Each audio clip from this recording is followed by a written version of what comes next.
Ko hitro udarimo v krožnik, kot je prikazano na sliki, krožnik in tulec odletita, jajce pa pade naravnost v kozarec z vodo. Zakaj se to zgodi?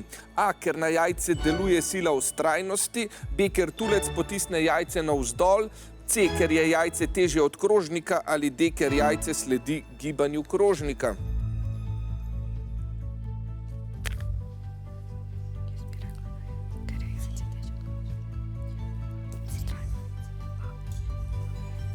Čas se izteka, rumeni pravite A, vijoličasti pravite C. Ja, rumeni, kakšno sklepanje vas je pripeljalo do tega?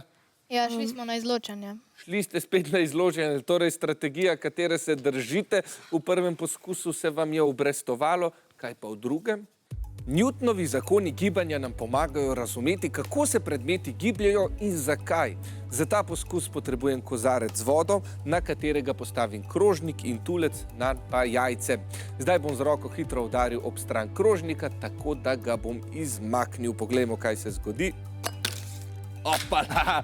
Tulec je odletel, jajce pa je padlo naravnost v vodo. To se zgodi, ker se jajce obnaša v skladu s prvim Newtonovim zakonom oziroma ker nanj deluje sila vztrajnosti. Zakon opisuje, da telesa ostanejo v mirovanju ali gibanju, dokler nanje ne deluje sila. Ko odstranimo podlago, jajce zaradi vztrajnosti ostane na mestu, nato pa nanj deluje sila teže, ki ga potegne navzdol. Ja, naj povem še takole, če jajce potone v vodi, poznate to, veste, da ni pokvarjeno. Če plava, potem ga raje vržite stran. Ja, zabavni zakoni fizike so povsod okoli nas, zakon malih sivih celic pa pravi, da 5 točk podelimo rumeni ekipi. Bravo!